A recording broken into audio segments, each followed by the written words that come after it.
Les damos una cordial bienvenida al ciclo de webinars de Contabilidad y Finanzas.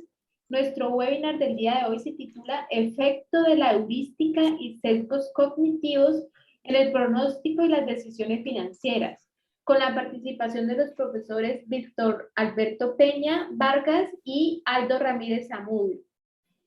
Esta es una invitación de la Pontificia Universidad Javeriana Cali a través del Departamento de Contabilidad y Finanzas, la carrera de Contaduría Pública y el Centro de Estudios en Contabilidad y Finanzas Internacionales, con el cual buscamos propiciar espacios de diálogos entre nuestros profesores y expertos invitados que contribuyan a una construcción colectiva del conocimiento de manera abierta y contextual. Antes de dar inicio a la conferencia, les informamos que el webinar será grabado y posteriormente será transmitido a través del canal oficial de la Pontificia Universidad Javeriana Cali. Antes de dar inicio, quiero hacerles una invitación a los eventos que vamos a tener, al próximo evento que vamos a tener, el próximo webinar. El próximo webinar será el 24 de noviembre. El webinar se titula Almacenes La 14 S.A. Fracaso empresarial y opinión de auditoría sobre el negocio en marcha. Los invitados son la profesora Faneri Andrea Hoyos Giraldo, quien es magíster en Contabilidad Internacional y es docente de la Universidad Autónoma de Occidente, y Sergio Luis Ordóñez Noreña, quien es magíster en Filosofía y asistente de investigación de la Pontificia Universidad Javeriana Cali. Nos acompañará comentando el profesor Jorge Enrique Ágreda Moreno, quien es candidato a doctor en Derecho y docente de la Universidad del Valle. Yo los voy a acompañar organizando y moderando el espacio. Bueno, voy a dar admisión.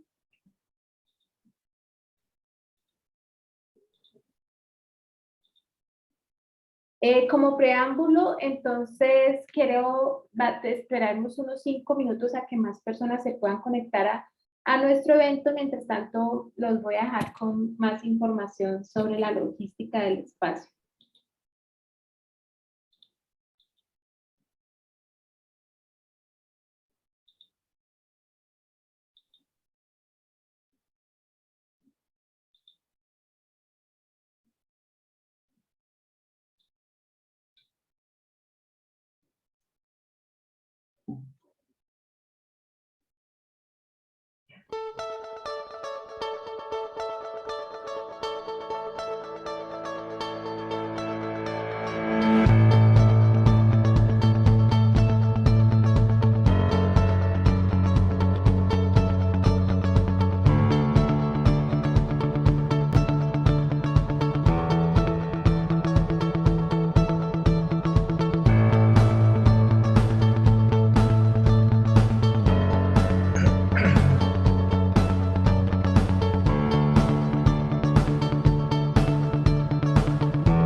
Hola, buenas tardes. Saludo de nuevo a las personas que se están conectando a este espacio. Les damos nuevamente una cordial bienvenida al ciclo de webinars de Contabilidad y Finanzas. Nuestro webinar de hoy se titula Efecto de la heurística y sesgos cognitivos en el pronóstico de las decisiones financieras, los cuales son los resultados de la tesis doctoral de nuestro compañero y colega Víctor Alberto Peña. Y también vamos a tener la participación de Aldo Ramírez, el profesor Aldo Ramírez Zamudio de la Universidad de Lima. Esta es una invitación de la Pontificia Universidad Javeriana Cali a través del Departamento de Contabilidad y Finanzas, la carrera de Contaduría Pública y el Centro de Estudios en Contabilidad y Finanzas Internacionales, en el cual buscamos propiciar espacios de diálogo entre nuestros profesores y expertos invitados que contribuyan a una construcción colectiva del conocimiento de manera abierta y contextual. En este espacio siempre tenemos alguien del Departamento de Contabilidad y Finanzas, un profesor, que ya sea quien comente el espacio o que también presente sus resultados de investigación. Profesor Víctor, muchísimas gracias por aceptar la invitación. Les comento que la dinámica del espacio, nosotros vamos a tener un espacio estimado de 2 horas. En primer lugar, el profesor Víctor presenta los resultados de su tesis doctoral. Posteriormente, el profesor Aldo Ramírez Amudio comenta la presentación del profesor Víctor en un espacio de 15 minutos y finalmente ellos responderán las preguntas o dudas que ustedes hayan formulado. Les recordamos que sus micrófonos y cámaras deberán permanecer apagados durante el desarrollo del conversatorio y en la parte final pues se abrirá el espacio de preguntas que ustedes podrán escribir en cualquier momento durante el chat, en el chat. En este evento nos acompaña Sergio Ordóñez, quien es asistente de investigación de la Pontificia Universidad Javeriana Cali, y él nos va a apoyar en la organización de las preguntas. En este momento entonces cedo la palabra al profesor Víctor Alberto Peña. Muchísimas gracias por aceptar la invitación de participar en este espacio. Muchas gracias, Claudia. Bien, pues bienvenidos a todos y les agradezco mucho que hayan tomado de su valioso tiempo para poder pues ver esta presentación. Lo que les presento el día de hoy es los resultados de la tesis doctoral que he venido trabajando en los últimos años y que tiene que ver con un enfoque relacionado con las finanzas conductuales. De título, efecto de la heurística y sesgos cognitivos en el pronóstico y decisiones financieras. Y bueno, está enmarcado en estos eventos que tiene el Departamento de Contabilidad y Finanzas y SECFI, donde exponemos pues todos los resultados de investigación. Bueno, empecemos. Como agenda del día, entonces tenemos una introducción, donde veremos pues todo el enfoque que tiene esta investigación, una investigación dividida en 3 secciones, que son los 3 artículos. Estos 3 artículos pues tienen un marco teórico, al cual está enfocado. Tenemos unas conclusiones, aunque cada investigación pues deriva en sus propias conclusiones, y al final tendremos los comentarios del profesor Aldo Ramírez Amudio, que pertenece a una red de profesores que tenemos en Latinoamérica, donde yo soy miembro también, que se llama AIEFIC, que es la Asociación Iberoamericana de Economía y Finanzas Conductuales. Pues bien, para hablar de este tema, empecemos diciendo que una decisión se lleva a cabo mediante un proceso cognitivo, un proceso en tu cerebro que se lleva a cabo recuperando información de la memoria. Primero puedes de pronto elaborar una idea cuando tienes que, en este proceso decisorio, esta idea te puede llevar a un juicio y la ejecución de ese juicio te puede llevar entonces a una decisión. Entonces, eso se da mediante ese proceso.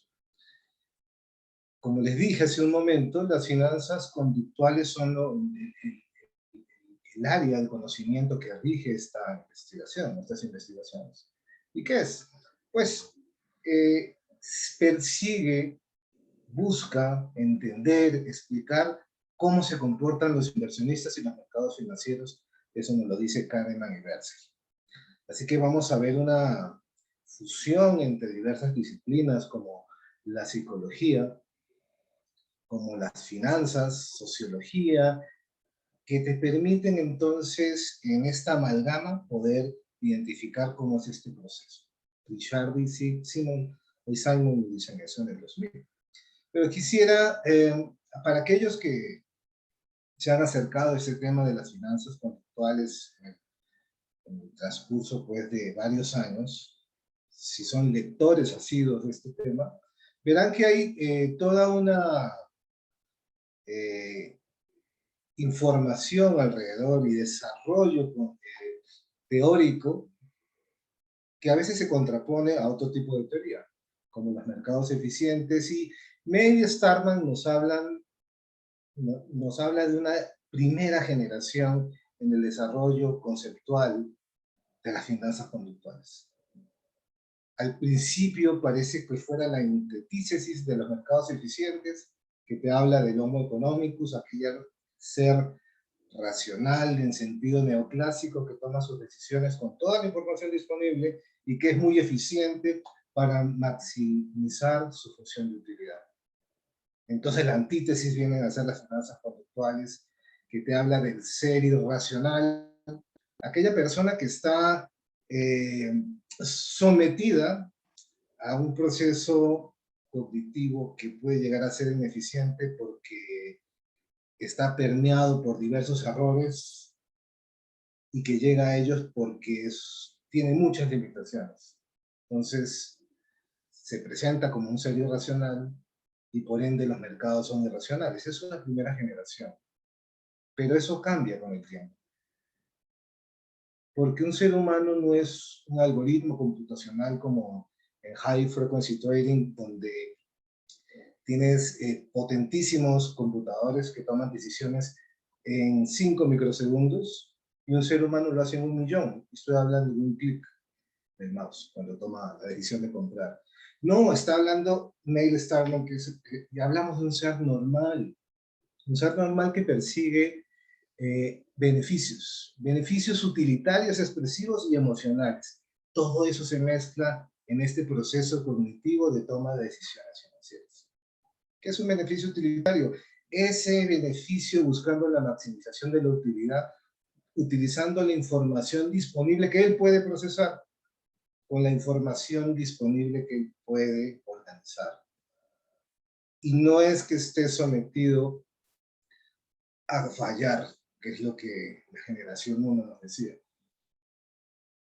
Va a dar de sí con su mejor esfuerzo, buscando maximizar la rentabilidad con la información que tiene al frente. Pero no solamente eso, también hay beneficios expresivos que transmiten el concepto de valor, gusto y estatus. Probablemente la inversión en un fondo que está empezando sobre energías renovables no sea lo más óptimo, pero da un sentido de virtud. Entonces eso es un beneficio expresivo. O lo emocional, que da cuenta cómo se sienten las personas. Aquella persona que compra un seguro probablemente se sienta tranquilo si es que de pronto sale de viaje y ese seguro médico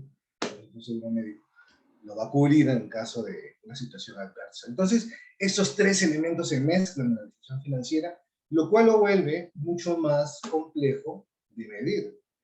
En el caso del Homo economicus y su sentido es un modelo más sencillo, pero es útil pues para medir temas de comportamiento, pero en este caso, en estas nuevas finanzas conductuales, esta evolución de ellas, se mezclan estos tres elementos y entonces tienes un elemento más complejo, pero más real. Y entonces sí, Mel Starman nos dice, los inversionistas sí son susceptibles de cometer errores cognitivos, pero porque son normales, porque ahora hablamos de un ser normal. Entonces, en el marco teórico que nos conduce en el desarrollo de estas investigaciones, vamos desde la racionalidad limitada, que sí, son limitaciones físicas de tu proceso cognitivo para tomar toda la decisión en el momento, o tomar la decisión con toda la información disponible. Es naturalmente imposible. Vas a usar lo que tengas disponible.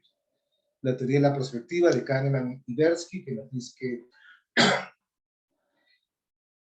que la manera como percibes los riesgos y las ganancias, ¿no?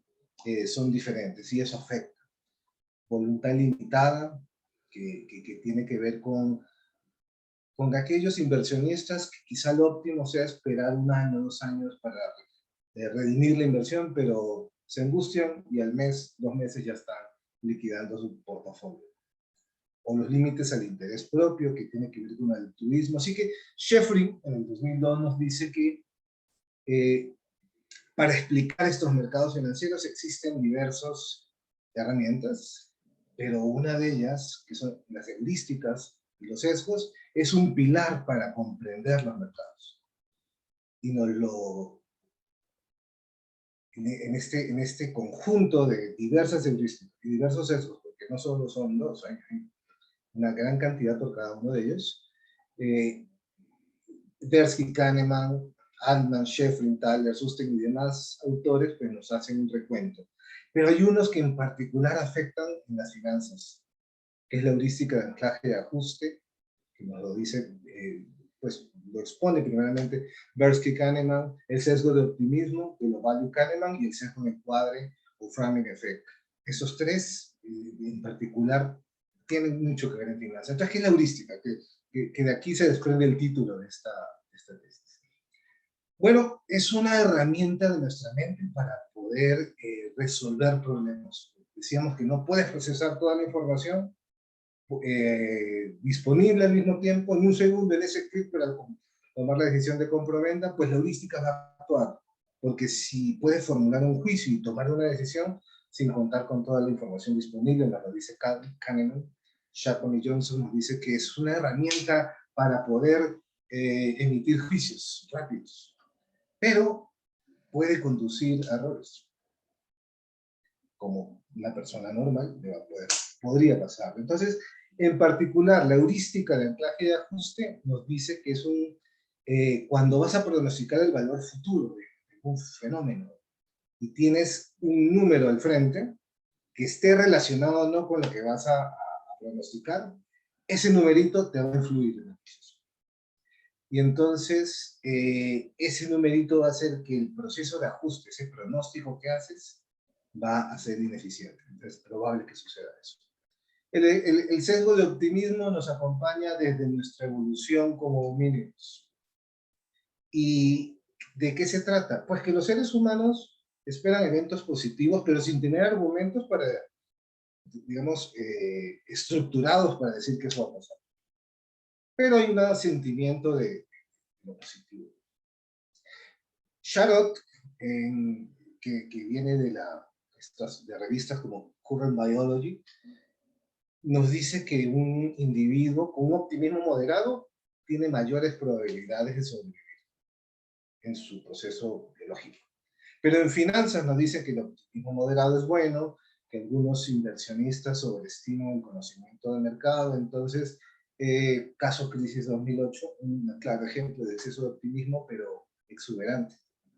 Los Value y Kahneman lo detallan. Y la precisión en el pronóstico se dará consiguiendo un balance. O sea, lo ideal que sería tener un optimismo moderado, ¿no? Pero no exuberante. Cuando hablamos del sesgo de encuadre, tiene que ver que te pueden presentar 2 oportunidades que tienen la misma recompensa, pero mostrártelo de una perspectiva negativa va a afectar probablemente la decisión final, aunque ambos elementos tengan la misma probabilidad de éxito o recompensa. Y hay otro elemento que se vincula a esta investigación que tiene que ver con el incentivo monetario.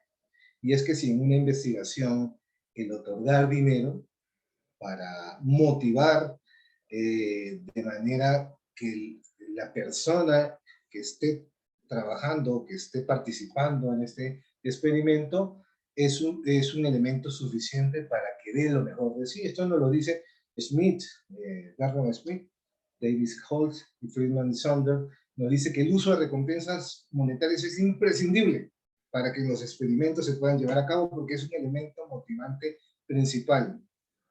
Pero desde la perspectiva de la psicología, experimentos psicológicos, y desde las finanzas conductuales o behavioral finance, nos dicen no, los incentivos monetarios se denominan, no son necesarios, los no monetarios se denominan motivaciones intrínsecas y son consideradas como suficientes. Estamos hablando de hacer las cosas por el gusto de hacerlas, hay motivos altruistas detrás del proceso. Deci, Cameron Howard y Ginny Rusticini, que trabaja el tema de neuroeconomía, nos dice que no son necesarios los científicos. Entonces, al fin, ¿son necesarios o no son necesarios? Entonces, en estas 3 investigaciones que hacen parte de esta tesis doctoral, analizamos el efecto de la heurística de anclaje y ajuste y sesgo de optimismo cuando se pronostica en el mercado de valores. Se analiza el rol de la ética y la percepción de riesgo en las decisiones de inversión. Y se analiza cómo influyen los incentivos económicos en la producción de experimentos, porque vemos el caso nuevamente del efecto de la heurística de anclaje y ajuste en el pronóstico financiero. Entonces, detallemos brevemente, porque tenemos poco tiempo, esta investigación, que la primera nos dice sobre el efecto de la heurística de anclaje y ajuste y sesgo de optimismo. ¿Qué hicimos? Presentamos a un grupo de personas, les dijimos, miren, existe un índice financiero llamado el Standard & Poor's Pacific Alliance Select. Es un índice financiero que lleva cuenta de la fluctuación de precios de activos de empresas, o sea, acciones de empresas de Chile, Perú, México y Colombia.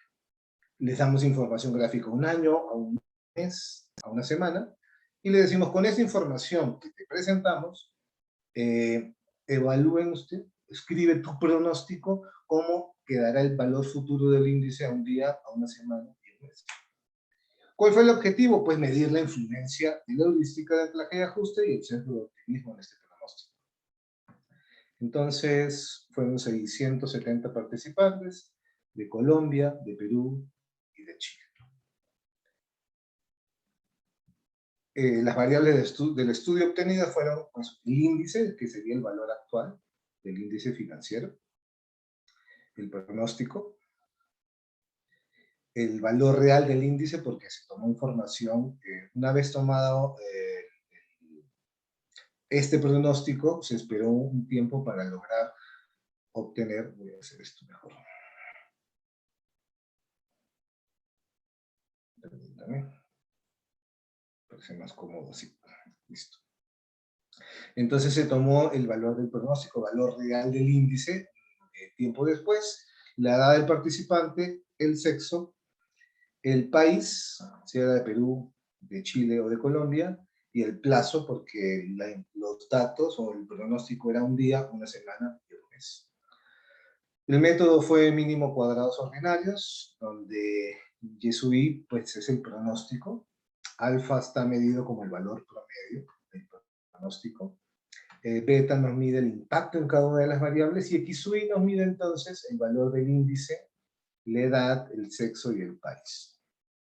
Eso fue para el modelo para la heurística de anclaje y ajuste, por mínimos cuadrados ordinarios, y el sesgo de optimismo se analizó mediante un modelo de efectos fijos. Hicieron pues las pruebas para determinar si era el más adecuado OLS, efecto aleatorio y fijo, fue fijo el más apropiado.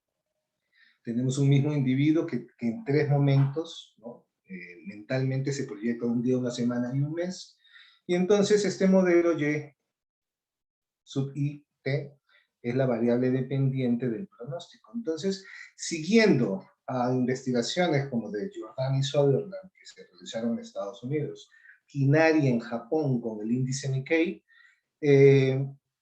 trabajamos entonces con datos del Standard & Poor's Mila Pacific Alliance, que tiene que ver con un índice, este índice que mide, pues como les dije, la fluctuación de 4 países, que en últimas es la fluctuación de activos que hacen parte del mercado integrado latinoamericano o MILA. Entonces, en este modelo, alfa se interpreta como un estado de ánimo. Si es positivo, se interpreta como optimista. Si alfa llegara a ser negativo, como pesimista, siempre y cuando este beta sea igual a 1. Los resultados de heurística de anclaje y ajuste en este modelo nos dicen entonces que si, dejando lo demás constante, si el índice subiera un punto, porque el índice se mide en puntos, entonces el pronóstico subiría entonces 0,99, casi que tiene una relación 1 a 1. El hecho de aumentar un año la edad nos aumenta el pronóstico en 260. El hecho de que sea de Perú y no de Colombia, porque Colombia era el país base, nos subiría el pronóstico en 13, y que sea de Chile y no de Colombia, que subiría el pronóstico en 22. Entonces, el resultado del modelo de efectos fijos nos dice que beta sí es diferente de 0, pero al hacer una prueba de hipótesis lineal, no podemos concluir que beta sea igual a 1, por lo cual alfa no nos permite identificar si es optimista o no. Le pasó a Kinari también en Japón. Entonces, siguiendo a Kinari, se comparan los tamaños de alfa, digamos,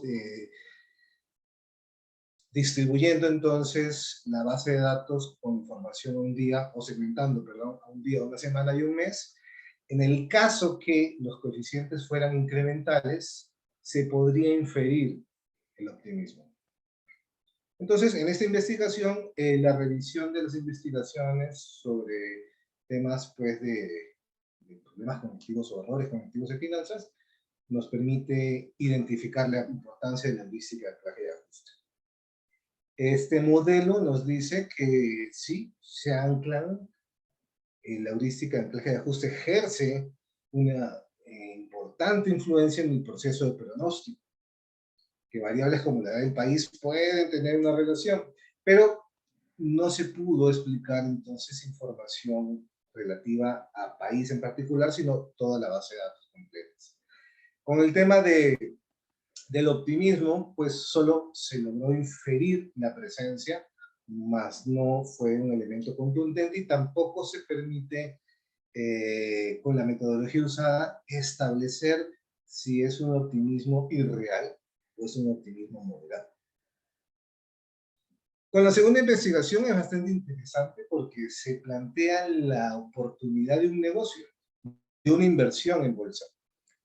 Y ante el objetivo aquí sería identificar, y les digo al auditorio, ¿qué opinarían ustedes? Es, ¿dónde está la mayor importancia en un proceso de inversión? ¿Consideran que es el rol ético, la ética de lo que está aconteciendo en este proyecto de inversión? ¿O es el riesgo? ¿Cuál de los dos es más importante? Pues el objetivo fue medir el efecto de la ética y la percepción de riesgo. Queremos saber cómo afecta la ética o la percepción de riesgo la decisión de inversión, cómo se genera esa influencia. Son las decisiones de inversión tomadas por los participantes consistentes con la importancia de la ética y la importancia de la percepción de riesgo. ¿Afecta la favorabilidad del contexto económico, que condiciones buenas para invertir o malas la decisión de inversión? Veamos.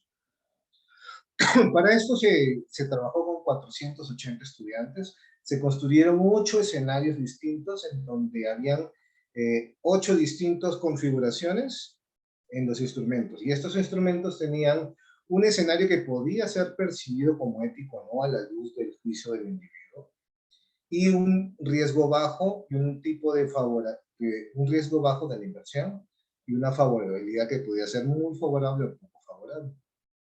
Para que me entiendan, acá rápidamente les muestro un pequeño ejemplo. Un inversionista tiene 100 millones de pesos en acciones, y esta sociedad, Motores del Futuro, tiene una actividad principal que es el desarrollo de un motor no contaminante. A la luz de aquí pues el tema de la ética puede ser complejo de definir, pero estamos como un metavalor, como el derecho a la vida. Y estamos entonces con una empresa que tiene una actividad que se puede interpretar como ética.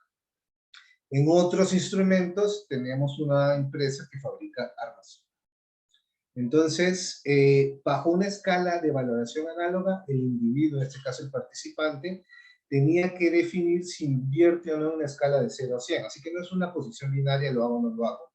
Se muestra en una barra si en una escala. ¿Tiene usted confianza en su juicio? ¿Qué importancia le atribuye a la ética? ¿Qué importancia le atribuye al riesgo? Este fue el instrumento. Nos deja diversos variables, como el tipo de la ética, el sexo, el tipo de riesgo, siendo 0 alto riesgo, 1 bajo riesgo. La posibilidad de inversión va relacionada con esto, que tiene que ver si invierte o no invierte. Y se construyó una nueva variable llamada alta inversión, donde seleccionamos solamente a los que invirtieron. Porque como no todos invirtieron, de acuerdo a su criterio, se creó una variable que a juicio de esta investigación se definió que si invierte o si su posición es mayor que 50, invierte.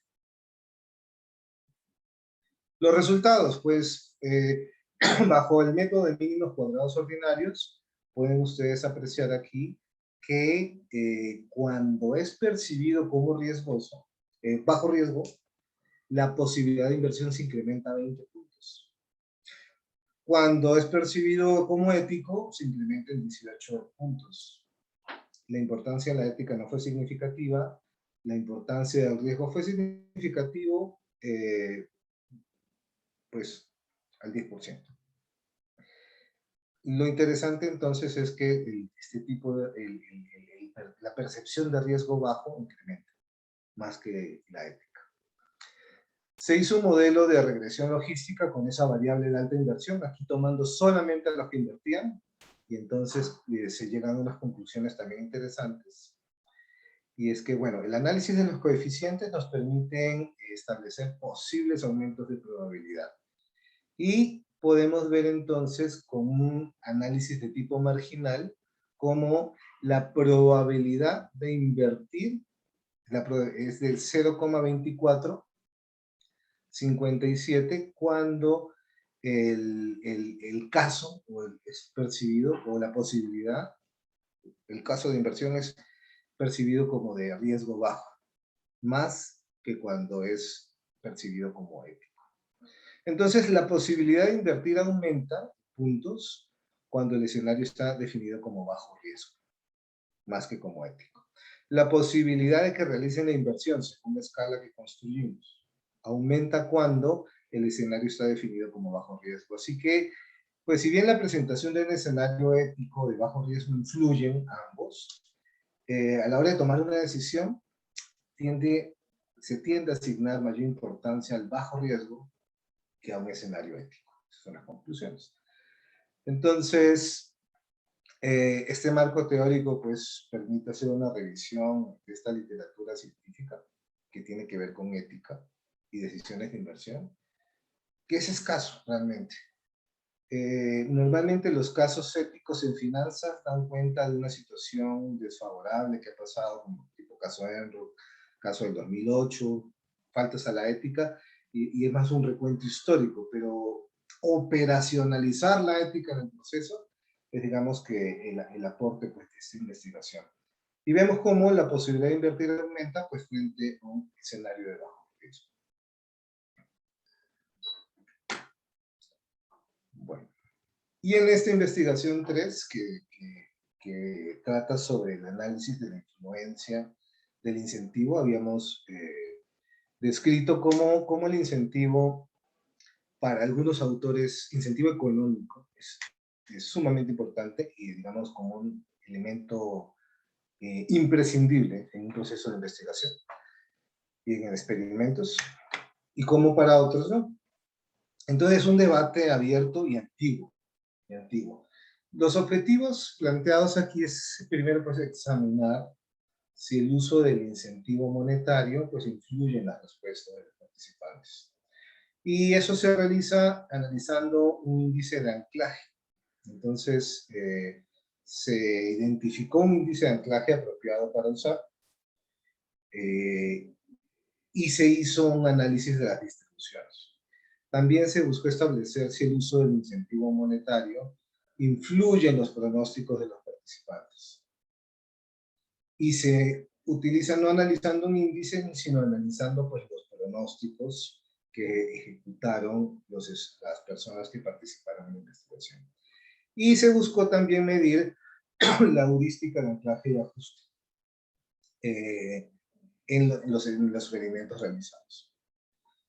Como metodología, pues primeramente se identificó un índice que te permite medir qué tan anclada está la gente cuando hace pronósticos. Es un documento de investigación desarrollado por Jacob Witz y Kahneman, que nos dice que entre 0 y 1, siendo 0 poco anclado, nada, y 1, que podría haber sido, Kahneman nos dice que puede ser más que 1 inclusive, es que está muy anclado, y nos mide el nivel de anclaje de todo un grupo, en donde se toman promedios, como las personas tienen que generar un pronóstico y se les presenta una información.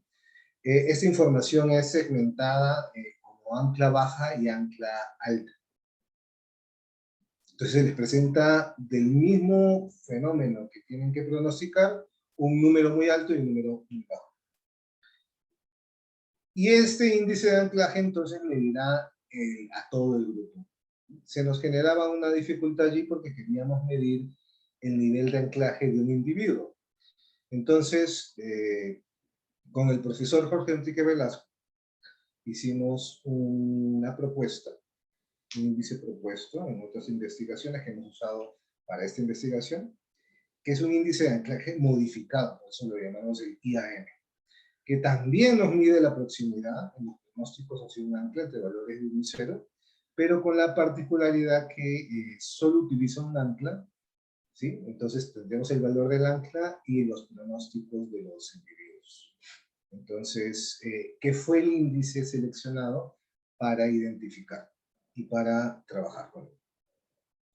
Se hizo un experimento con incentivo monetario, o sea, se les pagó a los participantes, fueron 124 participantes, y se hizo un experimento, el mismo, o sea, es el mismo experimento, pero en dos momentos, en donde tomamos incentivo y a otros que simplemente les dimos, digamos, así aceptaban, iban a participar en el experimento, pero sin motivación económica. 280 estudiantes universitarios con conocimientos en finanzas, porque como hablamos del pronóstico de un índice financiero, digamos, mínimo deberían conocer que es un índice, y eso es transversal a estas investigaciones. Todos fueron estudiantes con conocimientos en finanzas. En el experimento estuvo diseñado de tal forma que primero se explicaba con detalle qué se iba a realizar, es un ambiente cerrado. Una primera fase que llamamos experimento con incertidumbre, donde les decimos que pronostiquen, pero la información es muy, muy limitada. Entonces, previamente, para presentar las anclas, se trabajó con un grupo control que permitió construir las anclas, y se les presentó a un grupo un ancla baja y a otro grupo un ancla alta. Y ellos pronosticaron el valor del índice a un día, a una semana y a un mes.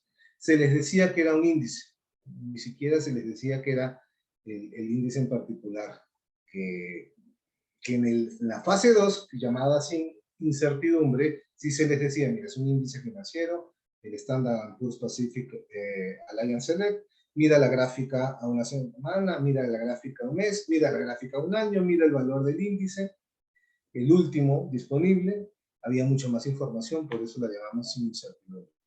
¿Qué pasó? Bueno, en el experimento con incentivo monetario se segmentó en dos grupos, ancla alta y ancla baja, y sin incentivo, ancla alta y ancla baja. Esa fue una primera fase, ¿no? Y en una segunda fase, ya no habían dos anclas, sino una sola. ¿Cuál? El valor del índice, el último valor disponible. Y bueno, ahí estaban los 124 participantes y 156. Se utilizó entonces el índice de anclaje modificado, se utilizó la prueba Human de Whitney con el objetivo de comparar las distribuciones, y al no rechazar la hipótesis nula en ninguno de los casos, podemos establecer que las distribuciones de los dos grupos son iguales. Entonces, al no encontrar diferencias significativas entre las distribuciones, se concluye que ambos experimentos con incentivo monetario, pagándoles y sin pagarles, son iguales. En el análisis del incentivo, con los resultados de la fase 2, podemos decir que en esta comparación pues, de los experimentos en la fase 2, también se llega a la conclusión que no se rechaza la hipótesis nula, así que no tenemos diferencias significativas entre las distribuciones con la fase 2, aquella fase que tiene más información. Con la idea también de ampliar la información obtenida con los datos que se recogieron, se hizo un análisis de los experimentos separando el ancla baja y el ancla alta, mostrando las distribuciones, no del índice de anclaje, sino de los pronósticos nada más. Entonces, la distribución, usando también Human de Whitney, exceptuando el ancla baja de la fase de un día, todas las demás dieron que no se rechaza la hipótesis nula, con lo cual se tienen argumentos para establecer que no hay diferencias entre los grupos, entre los dos grupos que pronosticaron entonces los valores del índice. Y la tercera búsqueda de objetivo sería la de definir el nivel de anclaje y ajuste, pues dado que no tenemos diferencias entre los grupos, la base de datos con incertidumbre, con incentivo y sin incentivo se fusiona. Y en esta fusión entonces se realiza una comparación entre grupos siguiendo la metodología de Serwonka de 2017, en donde se comparan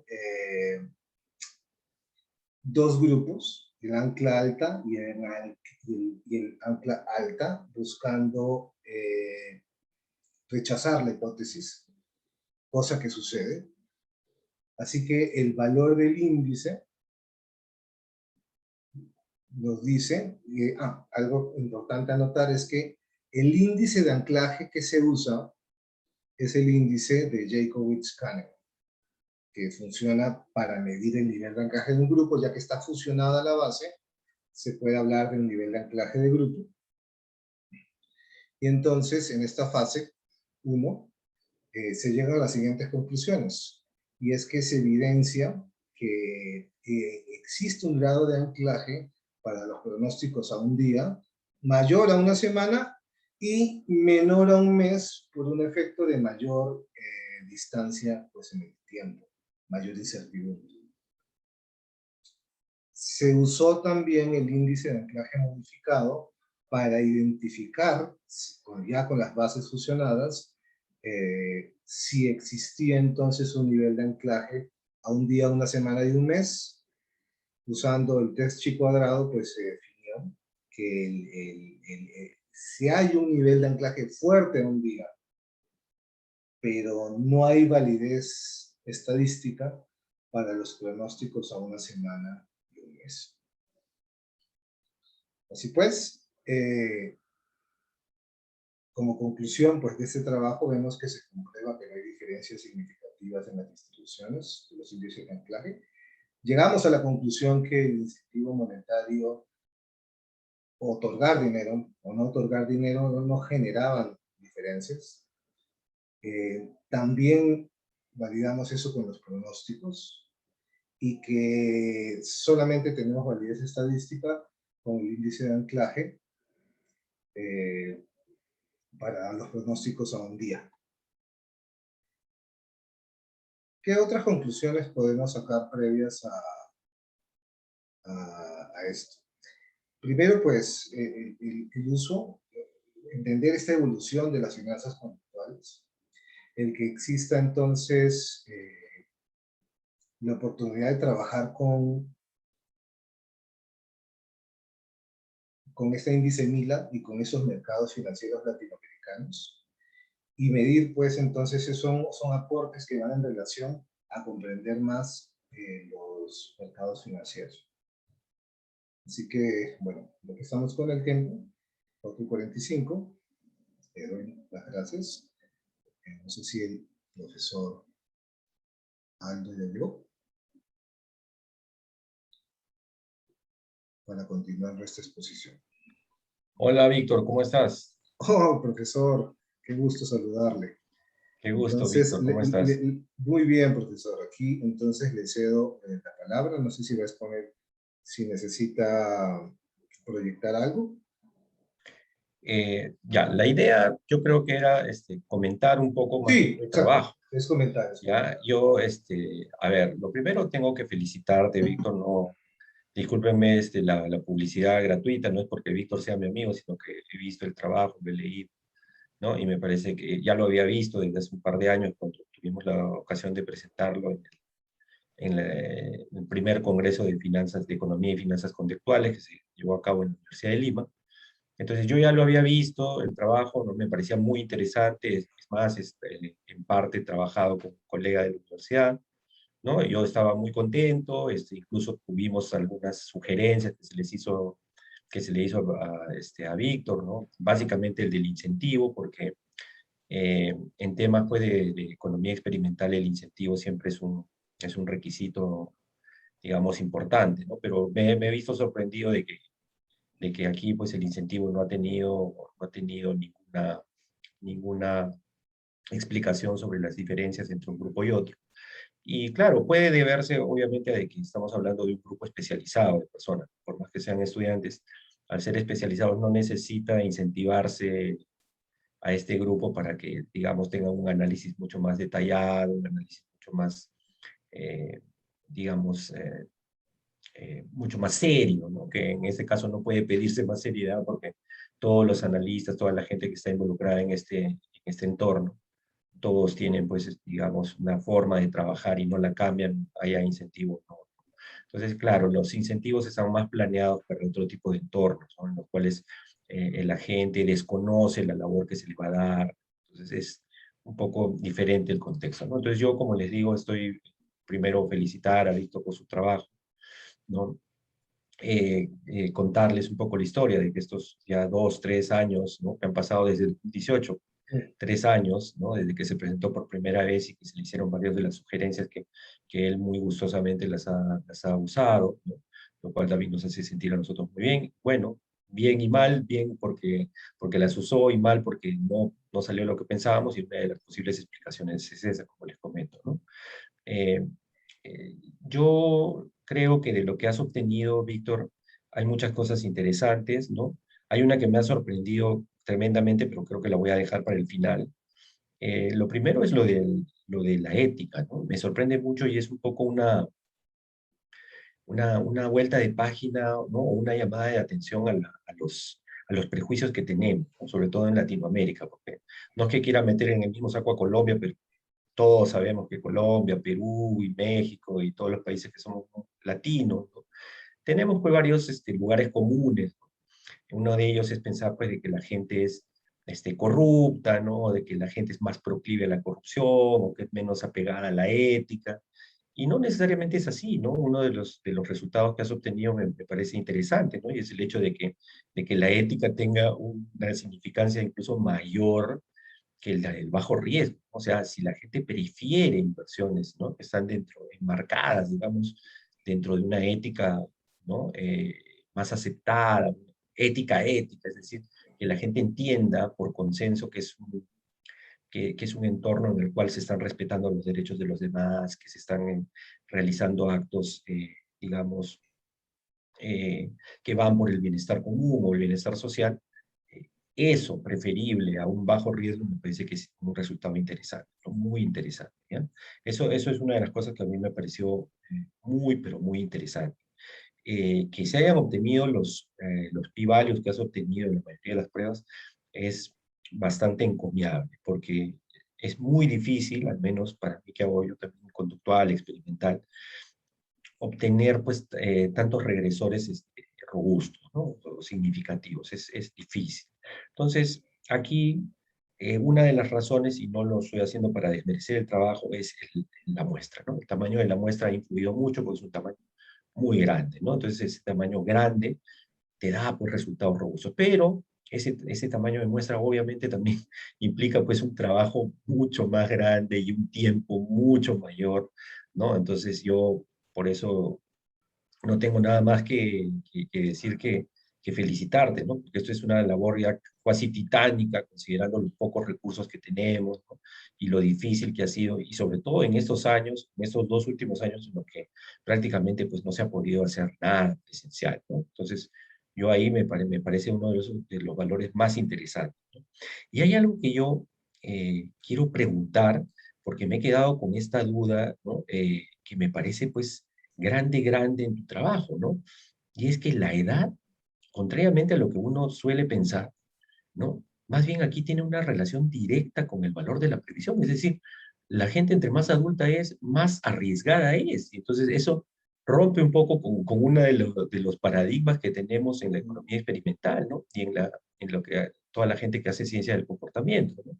Entonces yo creo que esto es algo muy bueno a resaltar y es algo que debes resaltar tú también y debes tratar de visibilizar más, ¿ya? ¿Por qué? Porque esto tiene que replicarse porque no he encontrado, ¿no? Yo al menos evidencia muy profusa de que la edad tenga un factor así, una relación directa con el valor de la previsión. Es decir, entre más adultos o mayores somos, este, más arriesgados nos estamos volviendo. Entonces, esto me ha desconcertado un poco, pero claro, o sea, uno puede obtener eso, ¿no?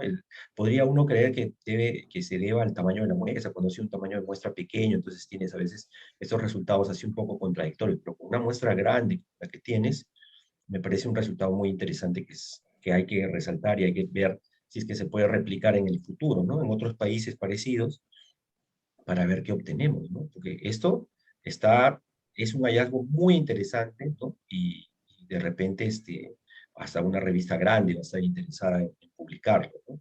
O autores de repente más conocidos en el ambiente ¿no? de las finanzas conductuales se puedan interesar para encontrar eso, ¿no? No sé qué, yo quisiera que me comentes esto porque a mí me ha sorprendido bastante, ¿no? Si tú crees que es concluyente o crees de la información que has podido obtener, ¿no?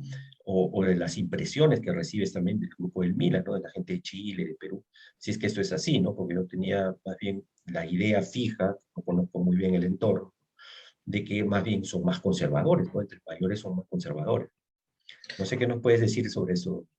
En efecto, las investigaciones que vinculan no edad, sino nivel de conocimiento, esas sí asocian a mejores previsiones para mayor precisión en ese tema de los pronósticos.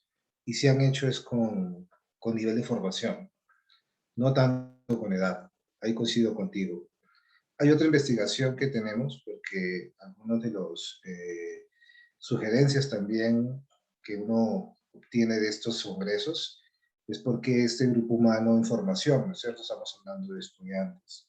También tenemos conclusiones muy similares con personas que trabajan en el sector financiero, o sea que realmente son traders y es una investigación también en proceso de publicación. Pero entonces sí, con el tema de edad es escaso, no concluyente y con toda la oportunidad del mundo para poder, digamos, realizar una investigación mucho más robusta alrededor de este tema. Si es entonces un tema de edad con relación a correr mayor riesgo, ¿no es cierto? De repente, Víctor, puede ser la curva, ¿no? Porque si todos han sido jóvenes, estamos hablando pues de 24, 25, 26, 27 años, ¿no? Más Ya porque otra había cosa gente de es pasar, posgrado. claro, ya, Era más claro, grande porque había gente de posgrado. claro, otra cosa es pasando los 30. Ya pasando los 30, hijos y todo eso, la gente suele tener, Sí, había tiende a ser personas más de grado de conservadora. posgrado y te tengo que mostrar las conclusiones de los traders, que la edad promedio oscilaba en 48, más o menos. Ah, no, pues Esa entonces es es otra definitivo. investigación. Eso Ya es es exacto. otra investigación y esa también te la debo Ya, claro. mostrar. Entonces, si ya se comprueba, digamos, que ahí sí hay una relación directa, no dependiendo de la edad, o sea, pasando los 40, pasando los 50. Claro, Entonces, claro. ay, pues una de las razones que se me está ocurriendo es de que precisamente para no quedarse atrás, para no perder con los jóvenes, porque sienten los pasos de esas nuevas generaciones que Ujú. vienen y los pueden desplazar, están dispuestos a tomar más riesgo, ¿no? Esa puede ser una explicación interesante. Entonces te la dejo ahí dando piques como Claro que sí. para que la empujes al largo, ¿no? Entonces yo creo que está ahí, esa es interesante. Bueno, y nada más, Víctor, yo más bien por mi parte felicitarte, de verdad que veo que ha sido un trabajo titánico, interesante, ¿no? Y si has logrado hacer pues, que Bruno haga su tarea, ya, ya los profesores no me van a entender, pero Víctor sí, entonces ya yo ahí te felicito Total, doblemente, ¿no? Porque ya eso ya total. es algo que tenemos que comentar aquí por Perú para que Bruno reciba el reconocimiento que merece, ¿no? Bueno, Claro que muchísimas sí. gracias más bien a todos. Yo nada más de nuevo felicitar a Víctor por el tremendo esfuerzo y muy contento, ¿no? De que se haga investigación de calidad aquí, de que las universidades que estamos, somos ya universidades hermanas, ¿no? La Universidad de Lima, la Universidad Javeriana, la de Concepción de Chile, ¿no? La Veracruzana de México, Ujú. estemos con esta cosita tan linda, ¿no? Que es la economía del comportamiento, los experimentos, ¿no? Porque hay mucha gente que dice que la economía del comportamiento es una moda, ¿no? Y entonces, yo realmente no lo percibo así porque ya tengo algunos años en esto y de lo que he leído, de lo que yo he hecho. Yo podría decir con toda seguridad que no es una moda. Lo que pasa es que todo aquel que hace experimentos termina en la economía del comportamiento, porque la teoría convencional no es capaz de explicar lo que uno encuentra en los experimentos, ¿no? Ni lo que Correcto. uno encuentra en la evidencia empírica, y entonces al final terminas decantado en buscar otras explicaciones alternativas a cosas que ya no son ni siquiera pequeñas desviaciones, ¿no? Sino que son comportamientos sistemáticos, ¿no? O sea, que tú ves que la gente hace y hace esto contradiciendo la teoría convencional, ¿no? Y Correcto. definitivamente la teoría tal como está, no está bien, ¿no? Hay que complementarla, nadie quiere refundar algo, lo que queremos es mejorar, lo que queremos es seguir avanzando en el conocimiento y encontrar la verdad, porque al final todos queremos la verdad, no queremos negar a eso, ¿no? No hay nada peor que dormirse, ¿no? Y pensar de que la ciencia económica es un dogma, es un acto de fe, y no es así, ¿no? La ciencia es ciencia, entonces la verdad es posverdad, no, ¿no? La verdad se va construyendo poco a poco, ¿no? Y lo que es hoy verdad, mañana puede ser mentira, ¿no? Y esa es la idea, tratar de avanzar en la búsqueda de la verdad, que probablemente nunca la encontramos, pero la idea es acercarnos cada vez más a ella, ¿no? Es el Más bien, proceso. muchas gracias, Víctor, muchas No, gracias a a ti, todos Aldo, los demás. gracias. Entonces, yo contento aquí y sigo presenciando tu exposición, o lo que tengan que decir o las preguntas de los demás. Muchas gracias. Permiso. Muchísimas gracias, profesores, por su participación. Tenemos en el chat una pregunta inicial del profesor José Castillo. Entonces dice, profesor Víctor, felicitaciones por su trabajo. Bien interesante la propuesta, pero sería interesante evaluar el incentivo monetario con otro tipo de muestra, no con relación al tamaño, sino la característica de la misma, porque podría ser que para la muestra escogida el incentivo económico no tenga el reconocimiento como lo sería para otro. La misma situación en el caso de evaluar la ética sobre la base de la elección propuesta. Bueno, veo que es más una sugerencia para futuras investigaciones que una pregunta, cosa que se le agradece al profesor Castillo y muy tomada en cuenta porque todo eso es una evolución, ¿no es cierto? Con el caso de la ética, como expliqué hace un momento, se trabajó con estudiantes y saltamos a trabajar con 200 traders que realmente se juegan la billetera tomando decisiones en el sector financiero. Mismas conclusiones. Podríamos hacer lo mismo esta vez cambiando la muestra. Ya se darán pues para investigaciones que vienen, investigaciones postdoctorales, ¿no es cierto?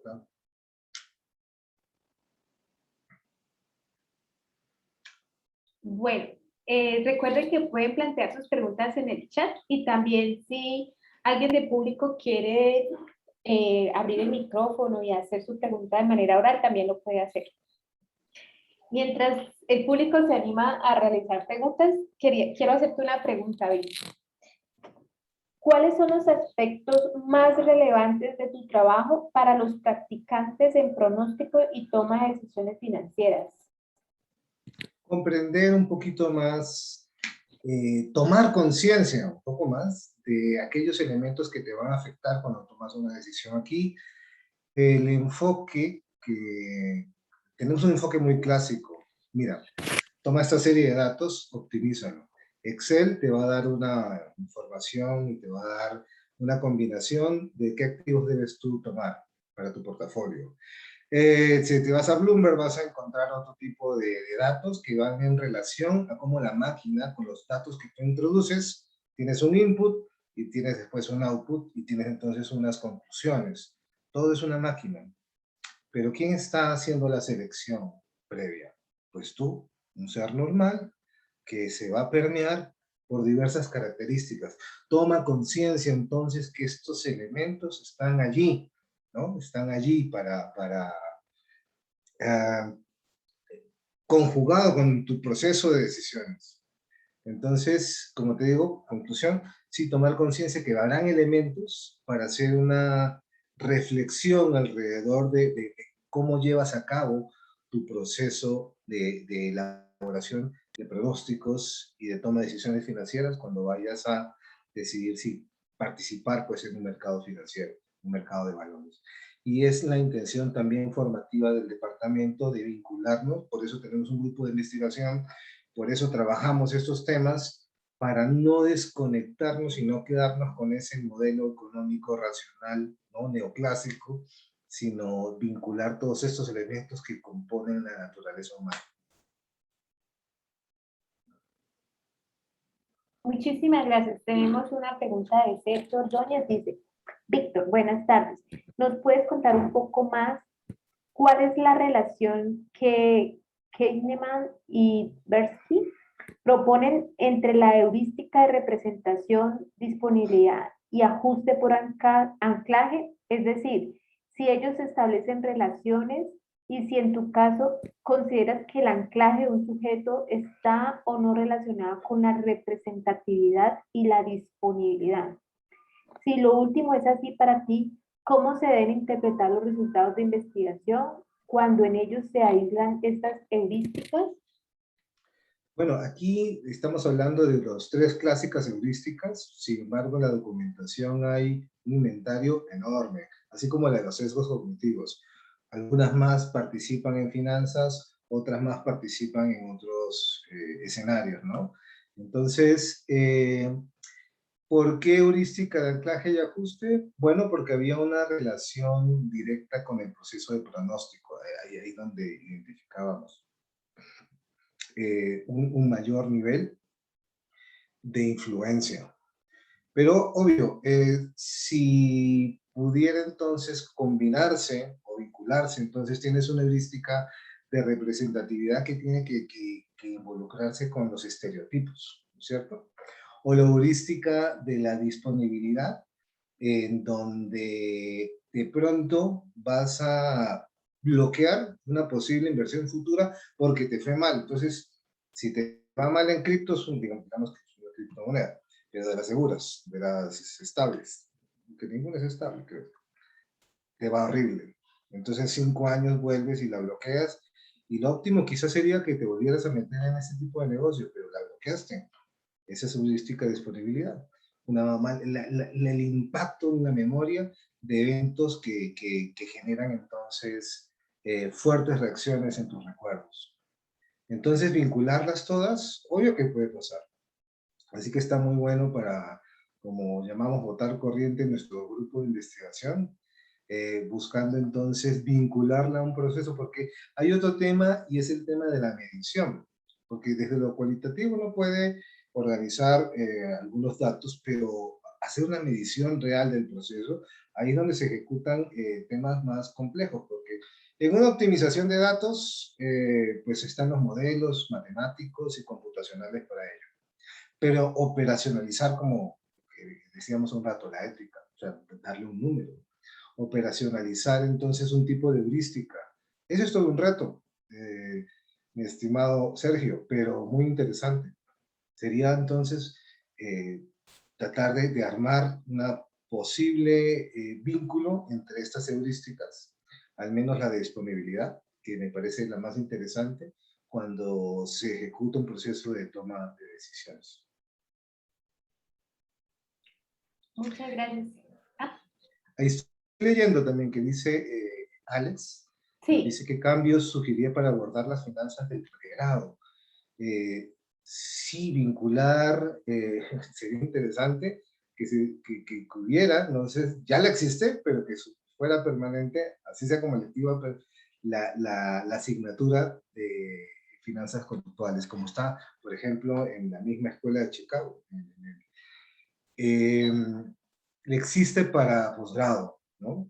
Pero, pero para pregrado todavía. Entonces sería, si bien lo introducimos como píldoras dentro de mercados financieros, ¿no? Que es una de las materias que tenemos aquí, sí sería interesante tener un grupo, tener permanente, que pudiera analizar y desligarse un poquito del modelo. No estoy hablando que estos modelos clásicos sean caducos o malos. Estos nos permitieron identificar y comprender el funcionamiento de los mercados. Son supremamente útiles, pero tenemos este alterno que complementa entonces la idea de comportamiento financiero y comportamiento del mercado. Así que vincularnos, así sea con una electiva, porque ya está presente en sílabus como pequeños módulos, sería bastante interesante y tenemos pues todo un grupo de entusiastas que es Alianza Financiera, que podría vincularse con eso. Creo que Alina ha levantado, ¿no? sí, Alina ha levantado la mano. No, buenas tardes, muchas gracias Aldo por aceptar la invitación para comentar el trabajo de Víctor. Solamente una acotación, y es que en pregrado en finanzas sí se enseñan conductuales en el curso de teorías financieras, como tal, ¿no? No. Y tienes razón, Alina, sí, estoy desactualizado. Epa, eso es. Gracias. Bueno. Entonces, que se matriculen, ¿no? Bueno, mientras, no sé si Alina vas de pronto a hacer alguna pregunta o ya terminaste la intervención. Sí. Bueno, voy a bajar la mano. Voy a hacer una otra pregunta mientras el público se anima a hacer más preguntas. Y es, Víctor, dentro del estado del arte que hiciste en tus 3 papers, ¿qué metodologías alternativas encontraste relacionadas con tu tema de pronóstico y decisiones financieras? ¿Qué metodologías alternas diferentes a la que tú utilizas? Es muy variado porque si bien hay universidades con mayor presupuesto, ¿no es cierto? Que eso es algo que discutíamos con Ana.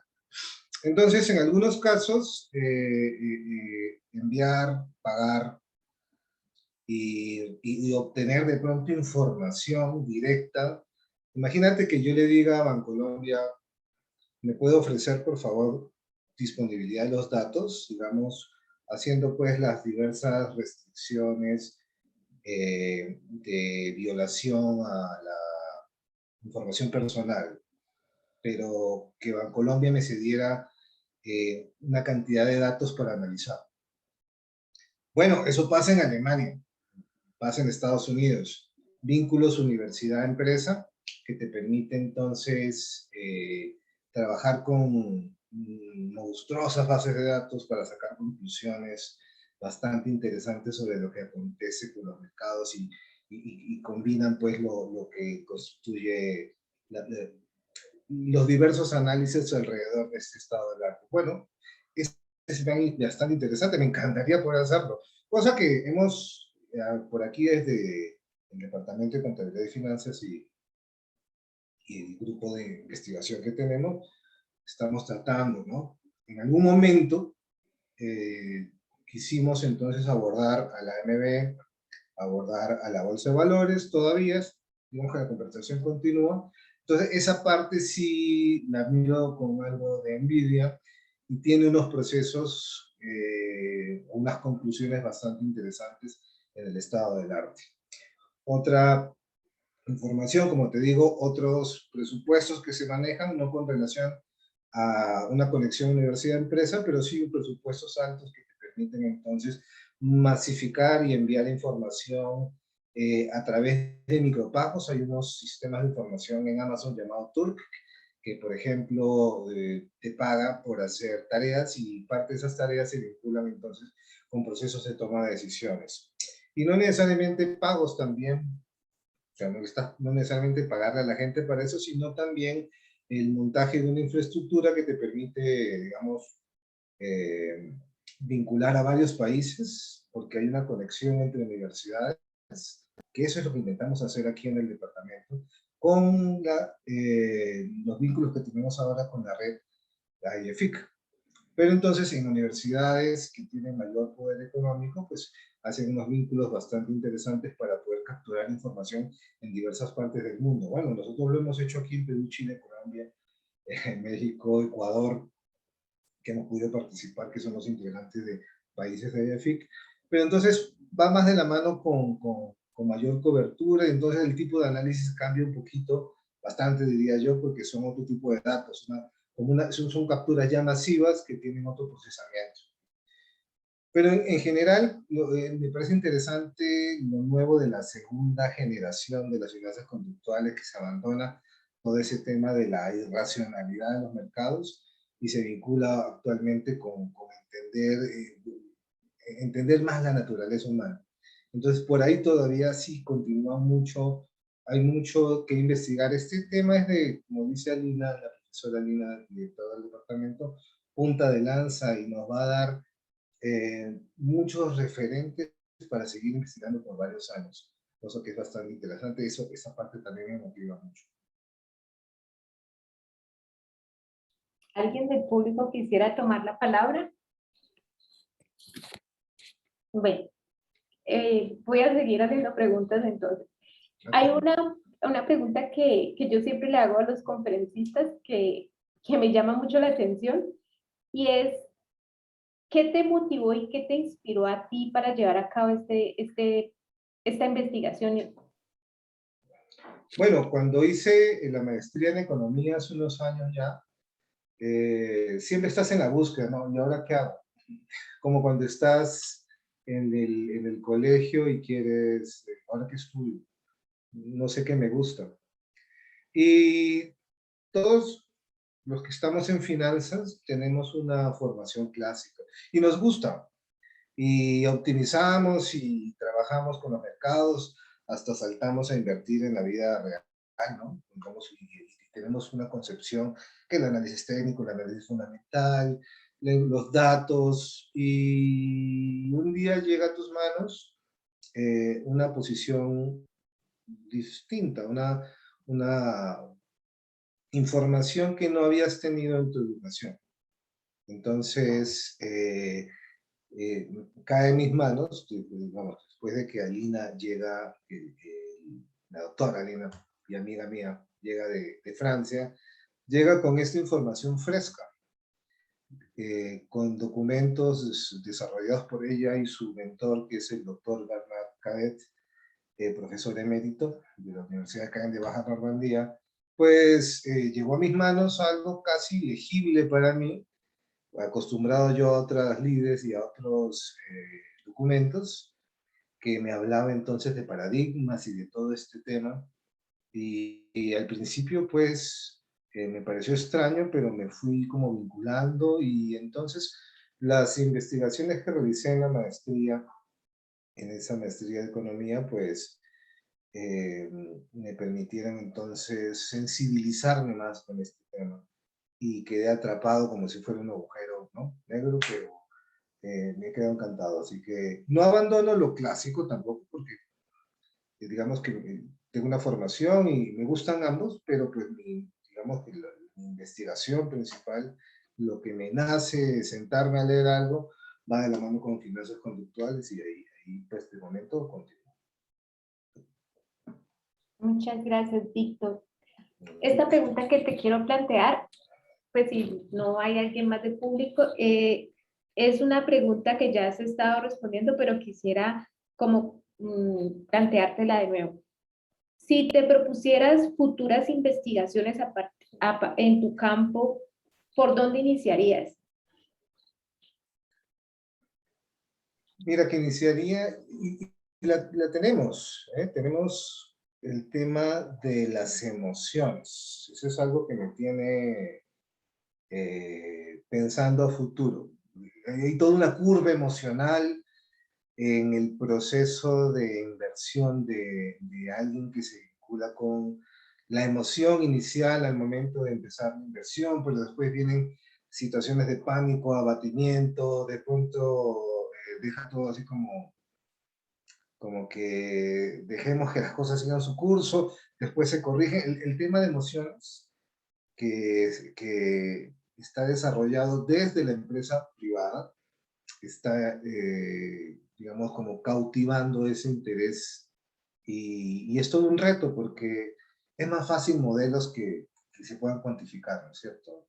De manera sencilla, pero cuando te metes entonces con temas tan humanos, se genera una complejidad superior. Pero pues todas las investigaciones son un reto.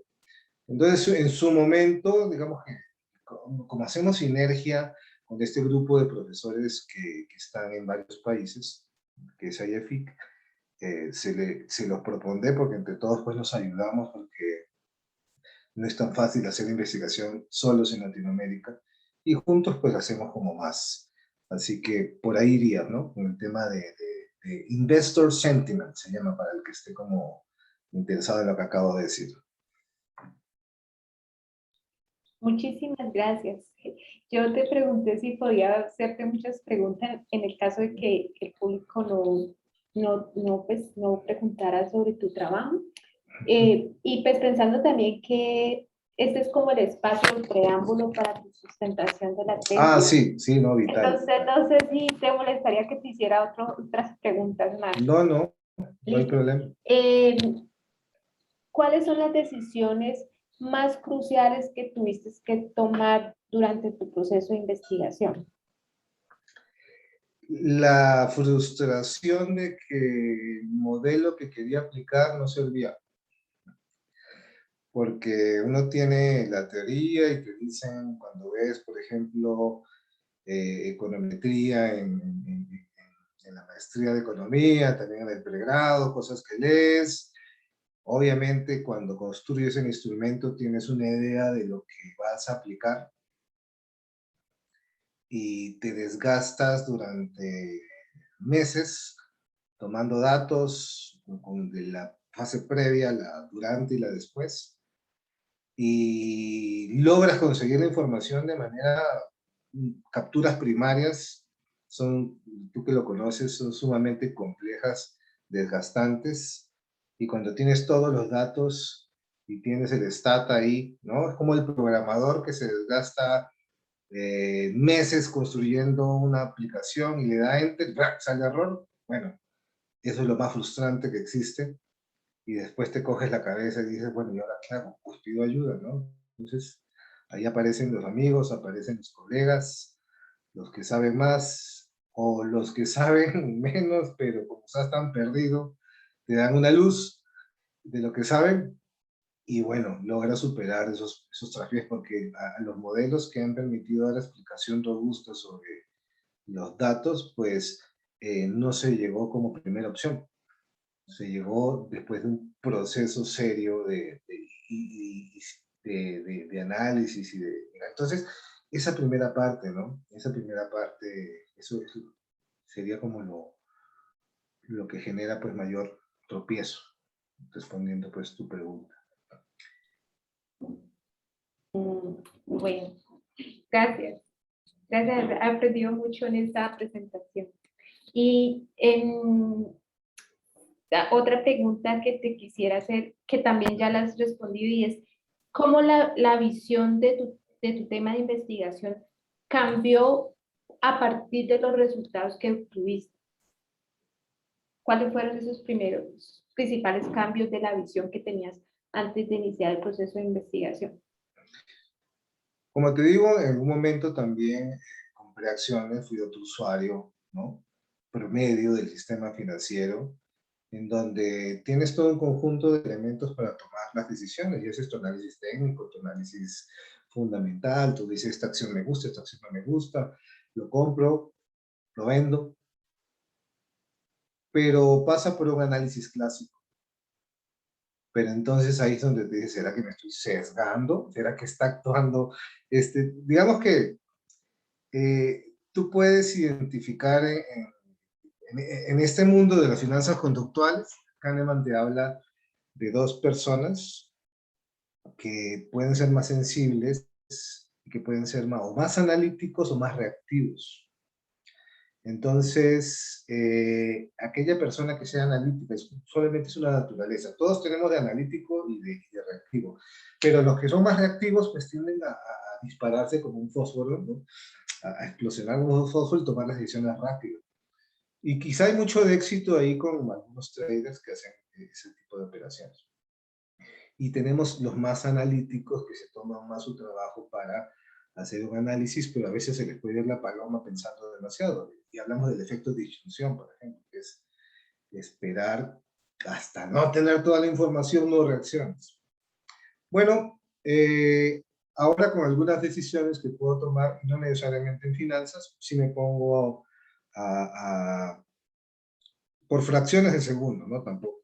Yo no tengo que doblar a la izquierda o a la derecha, pues lo hago, ¿no? Pero con otro tipo de eventos que requieren mi mayor atención, entonces sí me hago la pregunta si algún sesgo está desorientándome. Entonces, sí, sí ha vinculado todo este tema a mi proceso de toma de decisiones, buscando que sea consciente. Pero, o sea, de manera inconsciente, no sé si van a entender, he vinculado todos estos conceptos y los tengo en cuenta no todo el tiempo, no para beber agua, pero sí para tomar alguna decisión más importante. Entonces, sí sería eso, digamos que al conocer entonces que cualquier persona normal se somete a todo este proceso, pues tener algo de conciencia respecto a ello. Muchas gracias, Víctor. Tenemos varias felicitaciones en el chat por tu Eso veo, presentación. les agradezco a todos. Qué detalle, muchas gracias. Para hacerte una última pregunta, ¿cuál es el aspecto más, la fortaleza o el aspecto más fuerte que tú ves en tu investigación? ¿Cuál es qué es lo más fuerte que tú puedes evidenciar en tu trabajo? Se llama IEFIC. Este trabajo no lo hacía en Chile sin un amigo chileno, porque tengo datos de estudiantes de Chile. Tengo datos de estudiantes mexicanos, gracias a Rogelio, ladrón de Guevara Cortés. De Chile, Cristian Muñoz. A Bruno Bellido, de Perú. Aquí en Colombia, pues a la profesora Lina, a Jorge. Lo más valioso de este trabajo son las personas que se vinculan. A Camilo también, de Economática, Camilo Gómez. Son las personas que te apoyan. Mi familia también, que te ha tocado, mi esposa, por ejemplo, ha estado muy pendiente y empujando cuando uno se cae. Así que sin esas personas ese trabajo no sale. Ni uno. Ni el primero, ni el segundo, ni el tercero. Así que eso es lo más valioso. No son los datos, son las personas. Muchísimas gracias, profesor Víctor, por compartirnos sus resultados de investigación. También muchas gracias al público que se ha conectado y que estuvo presente en este webinar. No sé, profesor Víctor, si quisiera dar como unas palabras de cierre. Sí, sí, que tampoco me olvido de Aldo, tampoco me olvido de Ramírez, y que se nos vienen más proyectos. En realidad, esto empieza, tenemos para el otro año un gran evento que vincula a que la Universidad Javeriana pues sea sede del International Finance Conference. Así que no es agradecer al apoyo de la facultad, el decano, a mi jefe y amiga, la doctora Lina, y a que empujen este proyecto, porque a veces uno se queda sin fuerzas, ¿no? Entonces, digamos, complemento lo que estaba diciendo hace un rato. Así que no, solo agradecer y bueno, no ha acabado, estamos en el cierre, ¿no? Estamos entregando el último documento. Me sirve mucho esta exposición, agradezco también a los que me están escuchándome y bueno, ya vendrá la exposición final de este trabajo de tesis doctoral.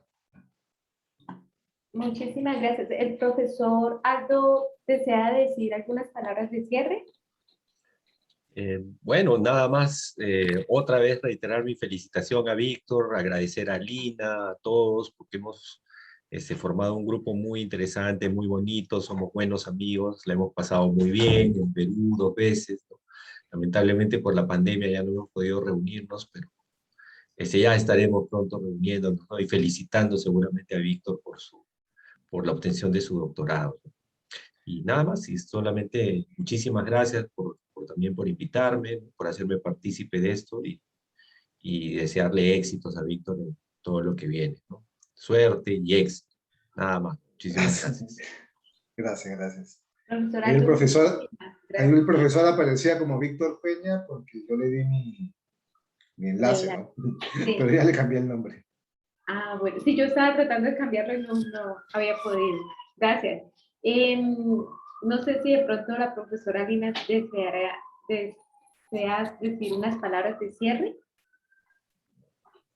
No, nada más que gracias a todos. Muchas gracias, Claudia, por el escenario. A Víctor por capacidad de síntesis de su trabajo doctoral. A Aldo por comentarios y a los asistentes por no acompañar hoy en este seminario. Bueno, ya sustentación, Víctor. Sí, ya. La próxima es la sustentación, sí. Sí. Bueno, aprovecho también para decirles que nuestra próxima cita en el espacio de los webinars es el 24 de noviembre a las 4 de la tarde, hora Colombia, también es un miércoles, y tendremos el trabajo Almacenes La 14 S.A., fracaso empresarial y opinión de auditoría sobre el negocio en marcha. Siempre tenemos un profesor externo, en este caso es Valeria Andrea Hoyos Giraldo, quien es magíster en Contabilidad Internacional y es profesora de la Universidad Autónoma de Occidente. Y de la casa tenemos a Sergio Luis Ordóñez Noreña, quien es magíster en Filosofía y es asistente de investigación de nuestro Departamento de Contabilidad y Finanzas de la Pontificia Universidad Javeriana Cali. Y comenta el profesor Jorge Enrique Ágreda Moreno, que es candidato en Derecho y es docente de la Universidad del Valle. Yo los voy a acompañar moderando el espacio. Entonces van a encontrar ustedes información sobre este webinar que les llegará a sus correos. Muchísimas gracias por asistir, por permitir que este espacio se vaya consolidando y que tengan una bonita tarde. Hasta luego a todos, gracias. Hasta luego, que estén muy bien. Muchas gracias. Gracias.